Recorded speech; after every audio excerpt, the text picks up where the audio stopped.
줄 믿습니다. 에센셜리즘이라는 책에 이런 문구가 나옵니다.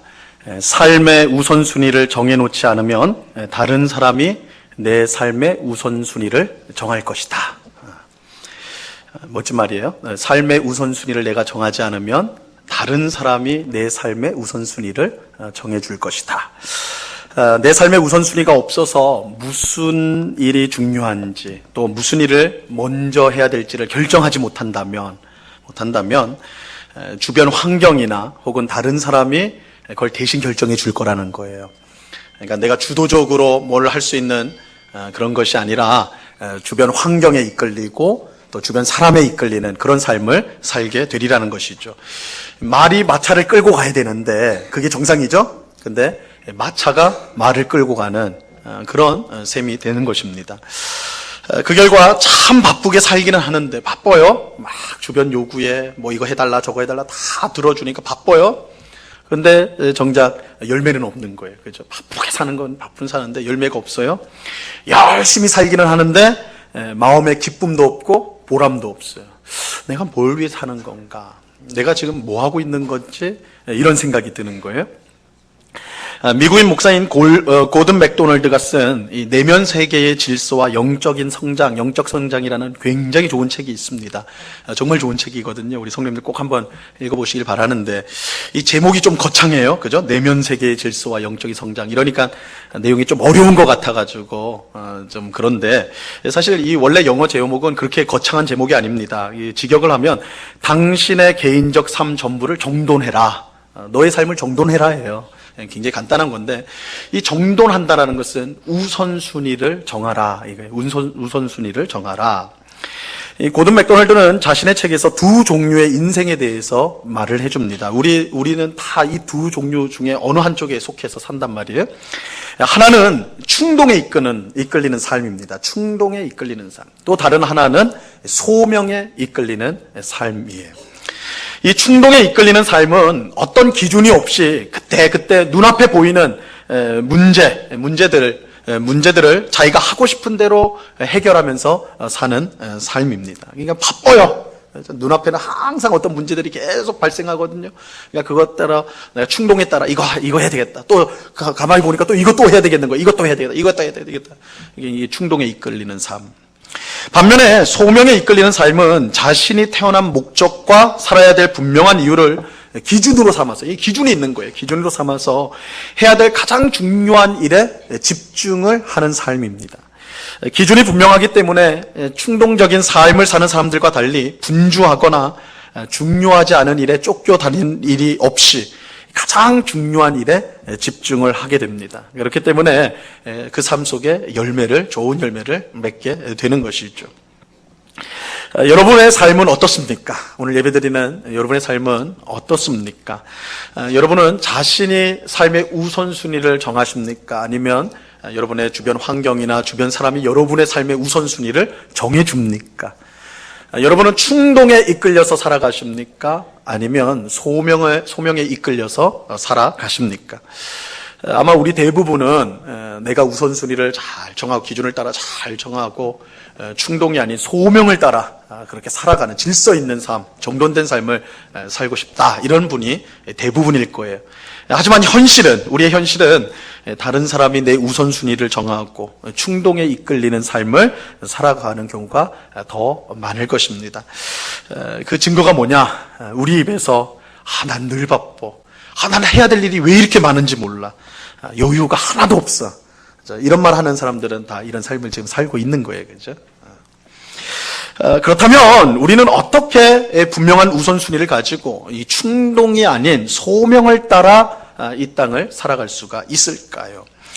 이 질문에 대한 성경의 답을 우리가 이제 시편 1편 2절로 4절까지 해서 한번 찾을 수가 있어요.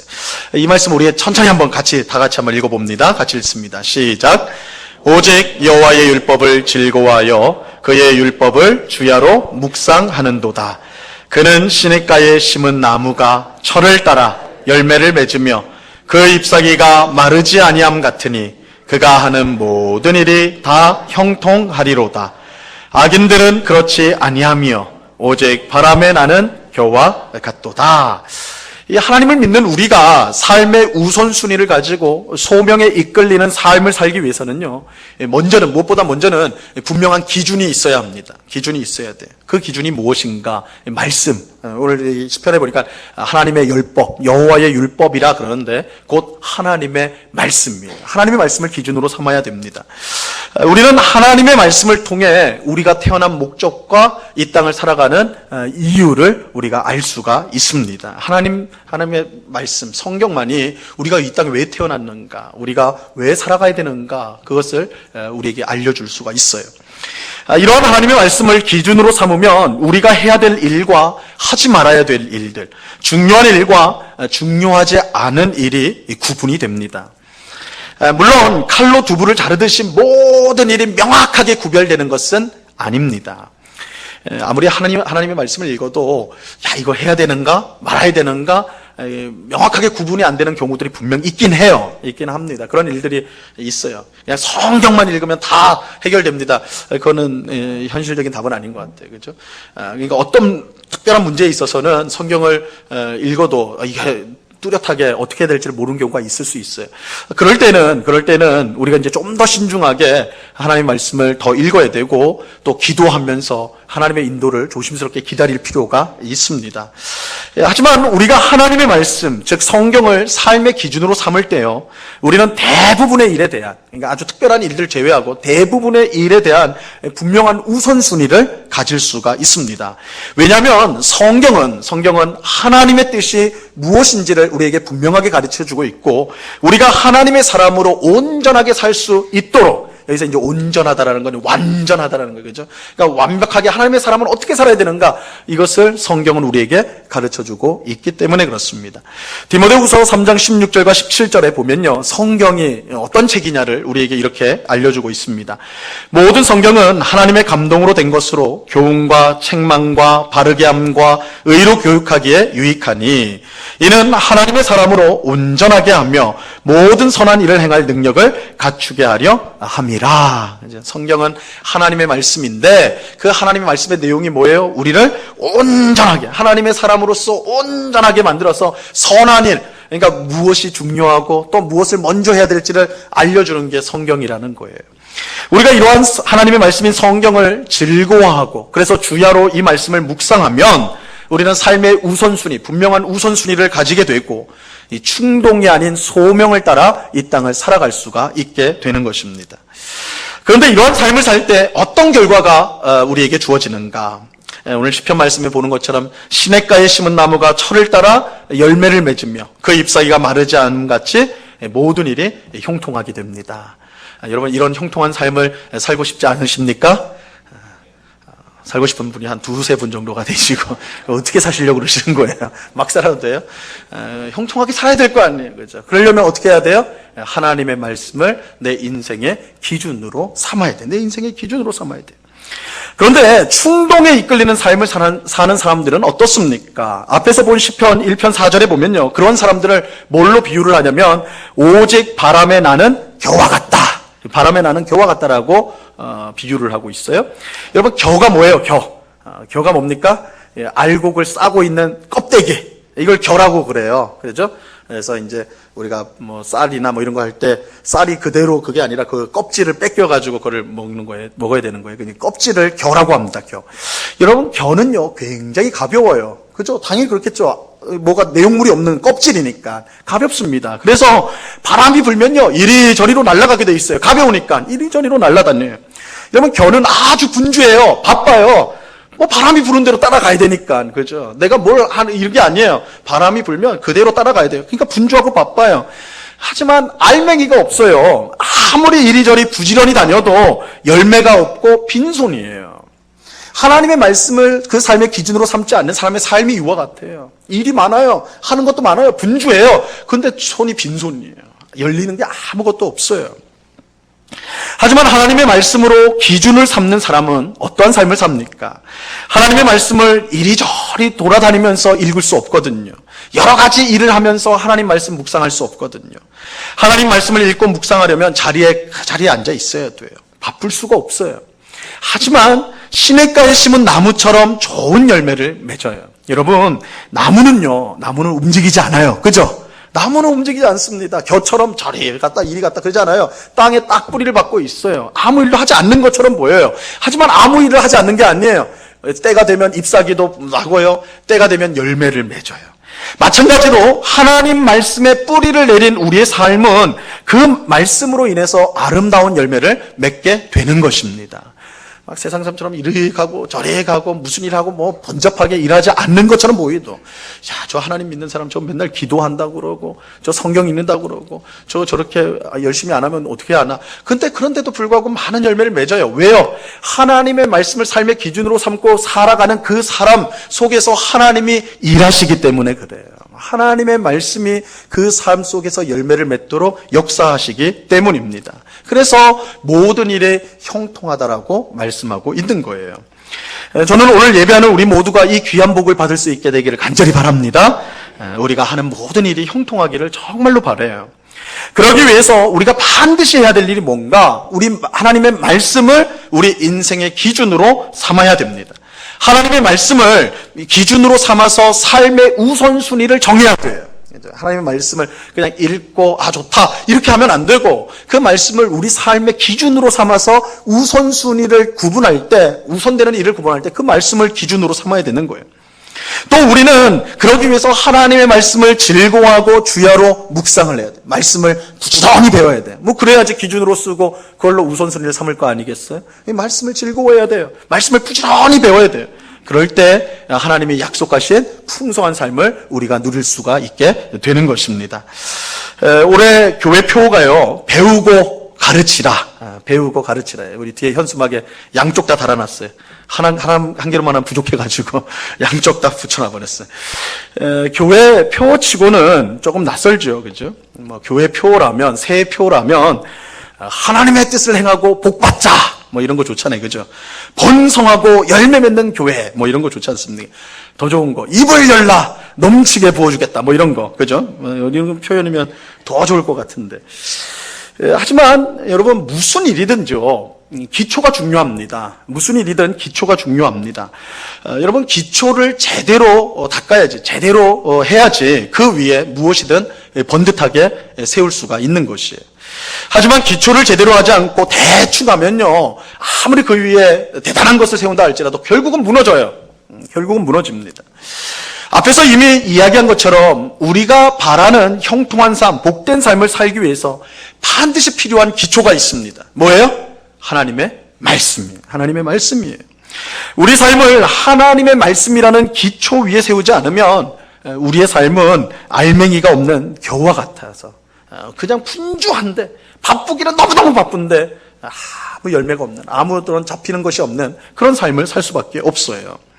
하나님의 말씀을 기초로 삼아야만 시냇가에 심은 나무처럼 풍성한 열매를 때가 되어서 맺을 수가 있는 것입니다. 그렇게 우리가 복된 삶을 살기 위해 필요한 것은요, 우리가 다 같이 모여가지고 우리 복 받읍시다 이렇게 외치는 게 아니에요. 또 복을 받기 위해서 막 복을 달라고 기도하는 것도 아니에요. 복된 삶을 살기 위해서 우리는 무엇보다 우리의 삶의 기초를 하나님의 말씀으로 두어야 합니다. 하나님의 말씀 위에 우리의 삶을 세워가야 된다는 거예요. 자, 그러기 위해서 무엇을 해야 되는가? 무엇을 해야 돼요? 하나님의 말씀을 배워야 됩니다. 말씀을 배워야 돼요. 말씀을 배워야 하나님의 뜻이 무엇인지를 알게 돼요. 말씀을 배워야 우리가 무엇을 하고 무엇을 하지 말아야 될지를 알게 돼요. 말씀을 배워야 무엇이 중요하고 중요하지 않은 일인지를 알게 돼요. 우선순위를 알게 되는 거예요. 말씀을 배워야지만 우리의 삶이 형통하게 되는 것입니다. 저는 새해를 맞은 우리가 하나님의 말씀을 배우는 일에 무엇보다 힘쓸 수 있기를 바랍니다.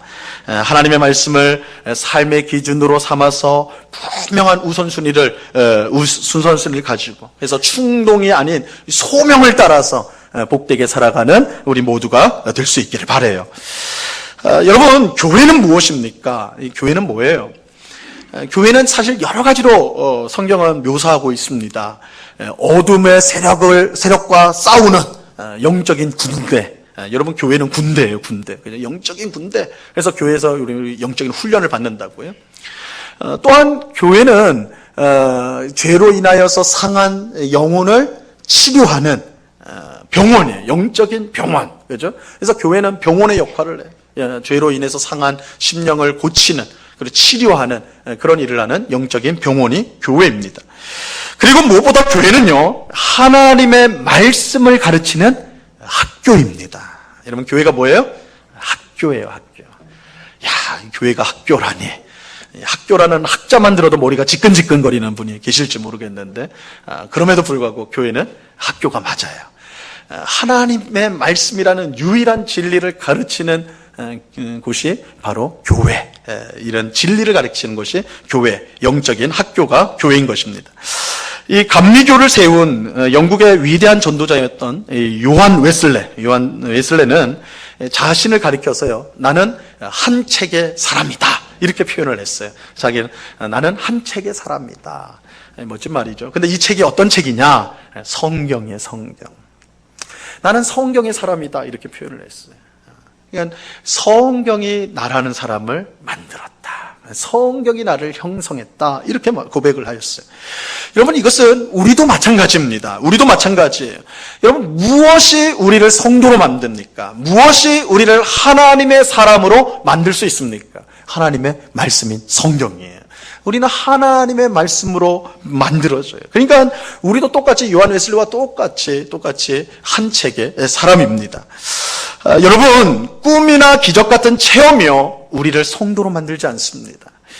어떤 분은 내가 한 번이라도 좀 하나님을 내 눈으로 직접 보거나, 아니면 하나님의 음성을 내 귀로 직접 한 번이라도 들으면 내가 예수님 믿겠다, 하나님 믿겠다, 내가 그날로 믿겠다, 내가 정말 하나님 보거나 음성을 내 귀로 들으면 내가 평생 믿음 생활 잘 할 건데, 이렇게 말씀하는 분이 있어요. 정말 그럴까? 정말 그럴까? 여러분, 그렇지 않습니다. 그렇지 않아요. 우리의 믿음은 결단코 어떤 신비한 일이나 체험, 그런 경험들을 통해서 생기고 자라는 것이 아닙니다. 여러분, 믿음은 오직 하나님의 말씀을 통해서 우리 안에 생기게 되고 성장하게 되는 거예요. 로마서 10장 17절 말씀입니다. 우리 이 말씀 한번 같이 한번 읽어볼까요? 시작. 그러므로 믿음은 들음에서 나며 들음은 그리스도의 말씀으로 말미암느니라. 분명하죠? 믿음은 어디서 나요? 말씀에서 난다는, 말씀에서 나요. 말씀을 들어야 돼요. 그럼 믿음이 어떻게 성장해요? 말씀을 통해 성장하게 돼요. 그렇죠? 말씀이 성장하게 하는. 그러니까 여러분, 말씀을 떠난 믿음, 말씀을 떠난 영적인 성장, 이거 다 공허한 거예요. 이건 다 거짓이에요. 오직 말씀을 통해서만이 우리가 믿음을 가지게 되고, 또한 성숙한 믿음을 말씀을 통해 가질 수가 있는 것입니다. 체험이 아니라고요. 체험이 아니에요. 오늘 본문도 또한 이 사실을 똑같이 가르쳐주고 있어요. 오늘 본문은요, 이 모세가 이스라엘 백성에게 시내 산에서 나타나신 하나님, 그 하나님을 만난 그 일을 너희가 잊어서는 안 된다, 이런 내용인데, 그 안의 내용을 보면 이 우리의 믿음이라는 것, 또 우리의 삶이라는 것이 어떤 체험이나 경험이 아니라 오직 하나님 말씀에 근거해야 된다는 것을 강조하고 있어요. 오늘 본문 11절을 보세요. 오늘 본문 11절 같이 읽습니다. 시작. 너희가 가까이 나와서 산 아래에 서니 그 산에 불이 붙어 불길이 충천하고 어둠과 구름과 흑암이 덮였는데, 출애굽한 이스라엘 백성들이 가나안 땅까지, 시내산까지 왔어요. 시내산으로 딱 왔는데, 그 시내산에 딱 모여있을 때 하나님이 시내산에 임재하십니다. 임하세요. 이때 시내산은 불이 붙고 불길이 치솟고 어둠과 구름과 흑암으로 덮이게 돼요. 여러분, 이러한 현상은 우리 구약 성경에 보면 이러한 현상들, 불, 구름, 흑암, 이런 거는 하나님이 그 자리에 계신다라는 것을 보여주는 신현 현상, 하나님의 임재를 드러내는 현상이라고 말할 수가 있어요. 이 하나님이 지금 오셨다, 이거를 보여주는 거예요. 여러분, 이걸 직접 본 이스라엘 백성은 얼마나 두렵고 떨렸겠어요. 야, 하나님이 우리가 보는 이 산 앞에 임하셨구나. 이 얼마나 두렵고 떨리는 경험입니까? 그러니까 이러한 이것을 보는 경험, 이 광경보다 사실 더 중요한 것이 없겠죠. 야, 이 대단한 걸 우리가 지금 보고 있구나. 하지만 하나님께서는요, 너희가 지금 이 보는 광경보다 더 중요한 게 있다라고 말씀하세요. 더 중요한 게 있다고 말씀하세요. 바로 하나님의 말씀이에요. 12절 보세요. 12절. 오늘 본문 12절. 같이 읽습니다. 시작. 예수께서 불길 중에서 너희에게 말씀하시되 음성뿐이므로 너희가 그 말소리만 듣고 형상은 보지 못하였느니라. 뭐라고 그러게요? 너희가 말소리만 듣고 뭘 보지 못했다고요? 형상을 보지 못했다. 이 말은 무슨 뜻이에요? 너희가 지금 눈으로 본 거 대단하지? 근데 그거 중요한 거 아니야. 더 중요한 게 뭐예요? 너희 귀로 들린 뭐예요? 하나님의 말씀. 더 중요한 게 뭐냐면 하나님의 말씀. 너희가 눈으로 보고 있는 거, 이 대단한 경험, 체험들, 이거 대단한 거 아니야. 중요한 거 아니야. 더 중요한 게 있어. 하나님의, 너희 귀에 들려오는 하나님의 말씀이다. 말씀이 중요하다고 그래요. 말씀. 여러분, 우리에게 믿음을 주고 그 믿음을 성장하게 하는 것은 하나님의 말씀입니다. 하나님의 말씀보다 성도에게 더 중요한 것은 없어요. 그러므로 우리는 말씀을 배워야 합니다. 하나님의 말씀을 소홀히 여기고 배우지 않는다면요, 자기 스스로 껍데기 성도가 되는 거예요. 껍데기가 되는 거예요. 여러분, 성경은 주일날 교회 갈 때에만 사용하는 장식품이 아니에요. 액세서리가 아니에요. 백처럼 주일에만 딱 들고 다니는 그런 것이 아니에요. 일주일 내내 집안 어디에 처박아 놓고 필요할 때만 어디 있더라 신방 때만 찾는 그런 게 아니에요. 우리가 정말 하나님을 믿는 성도로 믿음을 가지고 이 세상을 살려면, 충동이 아닌 소명을 따라 살아가려면, 하나님이 주신 정말 형통한 삶을 살아가려면, 여러분, 우리는 한 책의 사람, 성경의 사람이 되어야 하는 것입니다. 우리가 성경을 즐거워하여 그것을 늘 읽고 그 말씀을 듣고 배우고 묵상하는 일에 우리가 힘써야 하는 것입니다.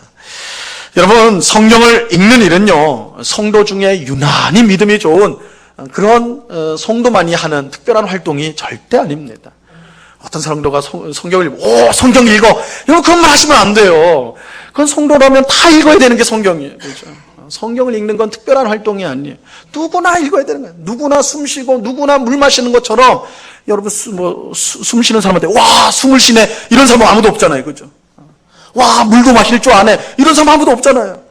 성경을 읽는 건 우리 성도에게 물 마시고 공기 흡입하는 거 똑같은 거예요.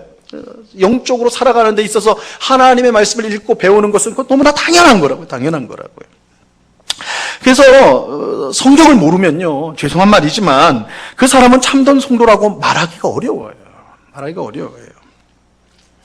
왜냐하면 성도가 성경의 사람이기 때문에 그래요. 성경이 성도를 만들어요. 우리를 하나님의 사람으로 만든다고요.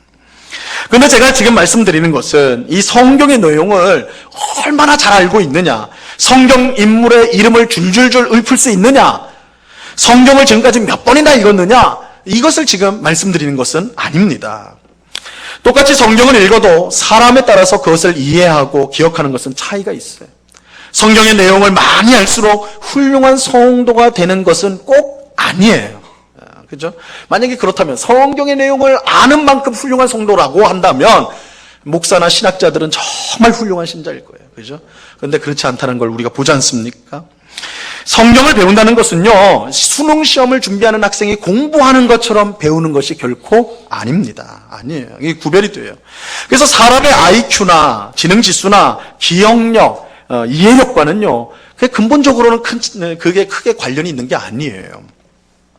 나이가 많으신 성도님은 더 이상 이제 성경을 잘 배우려고 하지를 않아요. 보통은 눈도 침침하고 기억력도 좋지가 않아서 배우면 뒤돌아서면 잊어버리니까 이게 뭘 배우나 이렇게 생각을 해요. 하지만 성경을 배우는 것은요, 근본적으로 시력이나 기억력과는 상관이 없어요. 왜냐하면 우리 자신의 능력으로 하나님의 말씀을 깨닫는 것이 아니라 우리 안에 계신 성령 하나님으로 말미암아 말씀을 깨닫기 때문에 그래요. 여러분, 할 말씀이라는 게 참 신비로운 거예요. 여러분이 똑똑하고 기억력이 좋고 이런 사람들이 성경을 잘하는 게 아닙니다. 오직 성령께서 우리 안에 역사해 주셔야지. 성령께서 역사해 주실 때 우리가 말씀을 하나님의 말씀으로 깨닫게 되는 거예요. 바로 이런 이유로 철학 박사가 성경을 아무리 읽어도요, 그 뜻을 알지 못하는 경우가 있는 반면에 이제 한글을 막 된 7살, 8살짜리 아이가요, 성경을 읽고 구원을 받는 일들이 일어나는 거예요. 여러분, 성경이 그런 책이에요. 성경은 하나님의 말씀이기 때문에 우리의 지혜나 지식이나 그런 것들로 배우는 게 아닙니다. 오직 우리 안에 계신 성령께서 깨닫게 해주셔야지 우리가 알게 되는 거예요. 성경 읽기와 설교 듣기, 암송, 묵상, 성경 공부 등을 통해서 하나님의 말씀을요, 우리는 부지런히 들어야 합니다. 이때 우리 안에 계신 성령께서 우리 안에 들어온 그 말씀을 통해 역사해 주시는 거예요. 이처럼 우리가 성경을 배운다는 것은 두 부분이에요. 두 부분. 우리가 하나님의 말씀을 부지런히 우리 속에 집어넣는 거, 그게 한 부분이고, 또 한 부분은 우리 안에 계신 성령께서 그것을 깨닫게 해주시는 역사. 그죠? 역사예요. 그러니까 여러분 성경을 배운다 할 때 우리의 일은 뭐예요? 어찌하든 간에 말씀을 우리 속에 집어넣는 거예요. 말씀을 집어넣는 거예요. 그죠? 성경 읽기를 통해서, 또한 설교 말씀을 우리 주일날 모여서 이렇게 설교를 듣는데 설교를 주의 깊게 듣는 것을 통해서, 또 말씀을 암송하는 걸 통해서 말씀을 묵상하는 거, 하루에 10분 5분이라도 그 말씀을 생각해 보는 거, 그런 묵상을 통해서, 또한 교회에서 하는 성경 공부를 참여하는 것을 통해서 어쨌든 하나님의 말씀을 우리 속에 채워야 되는 거예요. 그럴 때에 성령 하나님께서 그 말씀을 통해 우리 가운데 역사해 주십니다. 여러분, 이것이 바로 우리가 형통하고 풍성한 삶을 사는 비결이에요. 그런데 여러분, 우리가요, 이 하나님의 말씀을 배워서 우리만 형통하고 풍성한 삶을 살면 되겠습니까? 우리가 이제 그거 생각해 보자고요. 우리가 하나님의 말씀을 배워서 우리가 삶의 우선순위를 가지고 충동이 아닌 소명을 따라 사는 삶, 그래서 시냇가에 심은 나무가 풍성한 열매를 맺고 잎사귀를 맺고 열매를 맺는 것 같은 그런 풍성한 삶을 살아요.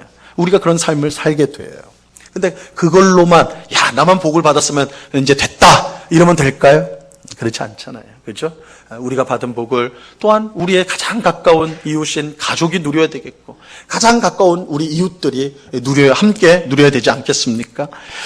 그렇다면 어떻게 해야 될까요? 어떻게 될까요? 어렵지 않죠? 우리가 배운 말씀을 어떻게 해야 돼요? 가르쳐야 돼요. 그렇죠? 가르쳐야 돼요. 그래서 우리 표가 배우고 가르치다. 그냥 배우기만 합시다. 이게 아니라 가르치는 일까지 같이 해야 됩니다. 여러분, 오늘 본문 10절 말씀을 보세요. 본문 10절. 같이 읽습니다. 시작. 내가 호렙산에서 내 하나님 여호와 앞에 섰던 날에 여호와께서 내게 이르시기를 나에게 백성을 모으라. 내가 그들에게 내 말을 들려주어 그들이 세상에 사는 날 동안 나를 경외함을 배우게 하며 그 자녀에게 가르치게 하리라 하시매. 자, 하나님께서요, 뭐라고 말씀하십니까? 그들에게 내 말을 들려주어 그들이 세상 사는 날 동안 나를 경외함을 배우게 하며. 그죠? 우리가 배워야 돼요. 그래야지 하나님을 경외할 줄 알고 우선순위를 알고 소명을 따라서 이 땅을 복되게 살아갈 수 있단 말이에요. 근데 여기서 그치는 게 아니라 그 다음 단계가 있어요. 뭐예요? 그 자녀에게 가르치게 하리라. 그죠? 가르쳐라. 이렇게 말하고 있어요. 여러분, 배운 사람은 어떻게 해야 돼요? 가르쳐야 돼요. 배운 사람은 가르쳐야 돼요. 여러분, 하나님께서 우리를 먼저 불러서 하나님의 말씀을 배우게 하고 하나님의 말씀을 배움으로 복되게 살게 하신 것은 무엇을 위함이에요? 우리 사랑하는 가족들 또한 이웃들도 함께 그 복된 삶을 살도록 하기 위함이라는 것이에요. 여러분, 우리의 가정은 어떻게 형통한 가정이 될 수 있을까요? 우리가 만나는 이웃들은 어떻게 복된 삶을 살아갈 수가 있는 것일까요? 우리랑 똑같아요. 하나님의 말씀을 배워야 됩니다. 하나님 말씀을 배워야 돼요. 그런데 누구를 통해 배울 수 있는 것일까요? 먼저 배운 우리를 통해서. 먼저 배운 우리를 통해서요. 하나님의 말씀을 먼저 듣고 배운 우리를 통해 우리의 가정이, 우리의 이웃이 하나님의 말씀을 배우는 거예요. 여러분, 이것을 우리가 다른 말로 하면 전도겠죠. 근데 우리가 전도라고 하면 너무 거창하게 생각해요. 나도 모르는데 어떻게 전도를 해요? 나도 잘 모르는데. 근데 그렇지 않아요, 여러분들. 우리가 배운 거 알려주는 거예요. 배운 거 가르쳐 주는 거예요. 그렇죠? 우리가 교회에 와서 또 여러분들이 성경을 읽으면서 성경 공부를 통해서 배운 내용들을 사랑하는 가족들하고 나누는 거예요. 여러분의 친한 사람들에게 하나님이 이렇게 말씀해 주셔서 너도 이렇게 살아야 되지 않겠니? 그렇게 하는 거예요. 여러분, 하나님의 말씀을 전할 때 그 말씀을 받은 사람은 하나님의 말씀은 능력이 있기 때문에 하나님의 귀한 역사가 나타나면 그 사람의 삶이 변화가 되는 거예요. 그렇죠? 우리 가정에 하나님의 말씀의 씨앗이 뿌려지면, 하나님 말씀이 뿌려지면 우리 가정이 변화되는 거예요. 우리의 이웃에게 하나님 말씀을 전할 때 그 사람이 받지 않으면 어쩔 수 없겠지만 그 사람이 그 말씀을 받는다면, 성령의 놀라운 역사로 받는다면 그 말씀, 여러분들이 전한 그 말씀 때문에 그 사람의, 이웃의 삶이 변화될 수가 있는 거예요. 그렇죠? 올해도 우리가 가정 예배 책자를 만들어 가지고, 그죠? 다 나눠드렸잖아요. 그죠? 안 가져가신 분은 올 또 다 가져가시라고요. 아직 많이 나오면서. 작년에는 부족해가지고 했는데 올해는 되게 많이 찍어냈거든요. 근데 안 가져가요. 많이 찍으면 안 가져가요. 그래서 사람 심리라는 게 그런 것 같아요. 부족하면 다 막 가져가는데 너 막 넘치니까 안 가져가는 거예요. 그래서 많이 가져가세요. 많이 가져가셔서 나눠드리세요. 여러분 가정에서요 그 말씀을 읽으세요. 그 말씀을 읽고 어린 자녀들도 같이 나누고 이야기하십시오. 어쨌든 씨앗이 뿌려져야 돼요. 어쨌든 하나님의 말씀이 우리 속에 들어와야 돼요. 그래야지 성령이 역사하시는 거예요. 여러분 성령을 소멸하지 말라고 성경은 말하고 있어요. 성령을 우리가 어떻게 소멸하나요? 우리 같은 인생이 어떻게 성령 하나님을 감히 소멸할 막을 그런 일들을 합니까? 근데 어떻게 할 수 있다고요? 말씀 안 읽으면 우리가 성령을 소멸하는 거예요. 왜요? 성령은 말씀을 통해 역사하시는 영이니까. 우리가 말씀 안 읽잖아요? 이런 말씀에 관심이 없잖아요? 그럼 성령이 여러분 가운데 역사하실 수가 없어요. 물론 이거는 하나님의 성령이 능력이 없었다는 뜻이 아니라 성령이 역사하시는 표준적인 방식의 말씀을 통해서 역사하시기 때문에 우리가 가로막는 거예요. 그러니까 여러분 성령으로 충만하고 싶으세요? 성령이 정말 이끄시는 복된 삶을 살길 원하십니까? 말씀을 채우세요. 말씀을 읽으세요. 여러분 가정이 정말 성령이 인도하시는 복된 가정이 되기를 원하신다면 여러분의 가정 가운데 말씀이 넘치게 하셔야 돼요. 여러분의 정말 이웃들, 여러분이 사랑하는 어떤 사람들이 있습니까? 그 사람들이 복된 삶을 살기를 원하세요. 여러분이 배운 말씀을 전하십시오. 이게 하나님 말씀이야. 너도 이 하나님 말씀대로 한번 살아보지 않을래? 그렇게 할 수 있는 거예요. 오늘 예배하는 우리 모두가 올 한 해 하나님의 말씀을 부지런히 배울 수 있게 되기를 간절히 바랍니다. 성경은 일주일에 한 번 사용하는 장식품이 아니에요. 여러분 우리 흥국교회 성도들에게 성경은 장식품이 돼서는 안 되는 거예요. 그죠? 여러분 성경은 펴는 거예요. 그리고 읽는 거예요. 듣는 거예요. 우리 성도님 중에 내가 눈이 너무 지금 침침해져서 이제는 도저히 읽을 수가 없어요. 그럼 들으세요. 요즘에는 듣는 것도 너무너무 잘 나와 있어요. 그죠? 집에 카세트 테이프든지 CD든지 다 있으니까. 우리 교육자한테 물어보시면 다 제공해 줄 거니까. 그죠? 그러니까 들으세요. 안 읽히면 들으세요. 그리고 예배에 와서 설교 말씀 듣는 이 시간에 여러분 주의 깊게 들으십시오. 그죠? 교회에서 성경 공부를 이제 열는데 많이 참석을 하세요. 그죠? 많이 참여해서 말씀을 들으세요. 어쨌든 여러분의 심령 가운데 말씀을 채우십시오. 그럴 때 성령께서 그 말씀을 통해 여러분들에게 삶의 우선순위를 보여주실 것입니다. 충동에 이끌리는 삶이 아니라 소명을 따라 복되게 살아가는 삶으로 여러분을 이끌어 주실 것입니다. 그럴 때 여러분은 정말 풍성한 삶을 누리고 살아가게 될 것입니다. 그런 은혜가 오늘 우리 모두에게 충만히 임하기를 간절히 바랍니다.